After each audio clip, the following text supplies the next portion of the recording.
Hi friends, આજે આપનો મિત્ર અતુલ ઘણા સમય પછી આપની સાથે આવ્યો છે. મિત્રો, આજે વોટ્સઅપ પર એક સ્ટોરી વાંચી, એટલે આમ તો ફોરવર્ડ પણ કરી શકતો હતો, પણ મન થયું કે આજે તમારી સાથે થોડી વાતો પણ કરી લઈએ. બહુ ટૂંકમાં એ સ્ટોરી વિશે તમને વાત કરીશ. એક શહેરની અંદર એક યુગલ રહેતું હતું. અસીમ પ્રેમ હતો એકબીજાને. એવામાં અચાનક એ યુવતીને સ્કિન ડિસીઝ થાય છે. બહુ ખરાબ રીતે પોતાનું સૌંદર્ય ગુમાવવા લાગે છે. કંઈક અંશે એના હેરફોલ પણ થઈ જાય છે. શરીર ઉપર થોડી થોડી વિકૃતિઓ પણ દેખાવા લાગે છે. એવામાં અચાનક એ યુવાનને કોઈ કારણસર બહારગામ જવાનું થયું. એ બહારગામ જાય છે. પાછળથી અહીંયા સ્ત્રી બહુ વિકૃત રીતે એ રોગનો શિકાર બની જાય છે. સમયાંતરે જ્યારે યુવક પાછો પોતાના ગામ પોતાના ઘરે આવે છે, એના સાથે પણ બદનસીબે કંઈક એવો હાદસો બને છે કે એ એની આંખો ગુમાવી ચૂક્યો હોય છે. હવે બને છે એવું, પોતે ઘરે આવે છે. એ સ્ત્રીની કદરૂપતાને પોતે જોઈ પણ નથી શકતો, અને સ્ત્રી એનું અંધત્વ જોઈ અને દુઃખી થાય છે.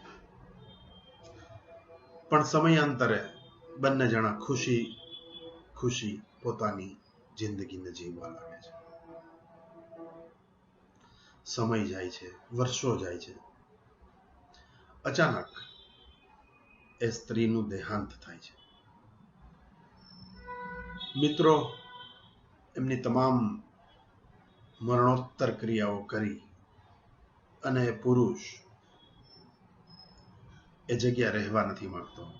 એ શહેર છોડીને જવા માટે તૈયારી કરે છે.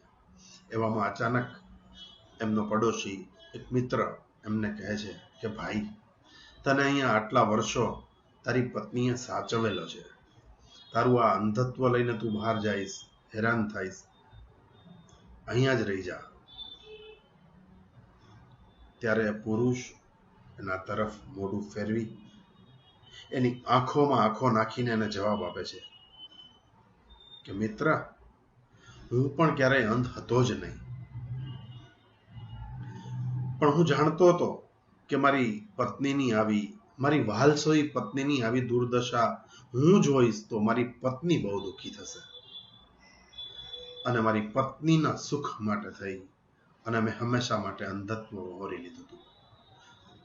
પણ હવે આજે જ્યારે મારી વહાલસોઈ પત્ની જ નથી રહી, હવે આ જગ્યાએ હું રહેવા પણ નથી માંગતો.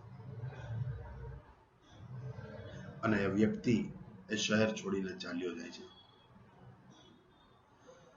So friends, moral is that કે બીજાની ખુશીઓ માટે ક્યારે અંધ થવું પણ બને ને તો પણ કાંઈ વાંધો નહીં. મિત્રો, આપણી દાંત આપણી જીભને કરડે છે, પણ એને રહેવાનું તો હંમેશા સાથે જ હોય છે, જીવન પર્યંત. ઈશ્વરે આપણને ભૂલી જવાની ગજબ ક્ષમતા આપી છે. જીભ ચાહે ગમે તે કરે, આપણે એને માફ કરવી જ જોઈએ. દાંત ને બટકું ભરે છે ત્યારે પણ આપણે બધું ભૂલીને સાથે જ રહેતા હોઈએ છીએ. મતલબ દાંત અને જીભ એક જ મોઢાની અંદર સાથે જ રહેતા હોય છે. તો હંમેશા એકચ્યુઅલ પાવર છે ને, એ છે યુનિટીનો. આપણે હંમેશા બોલી શકીએ, ક્યારેય વાત નથી કરી શકતા.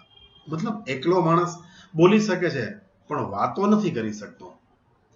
એન્જોય જરૂરથી કરી શકે છે, પણ મિત્રો સેલિબ્રેટ ક્યારેય નહીં. એકલા હોઈએ ને ત્યારે આપણે સ્માઇલ જરૂર કરતા હોઈએ છીએ, પણ ખડખડાટ હસવા માટે તો કોઈ સાથે જ જોઈએ. That's the beauty of human relationships. We are nothing without each other. So, dear friends, stay connected. It's a humble request.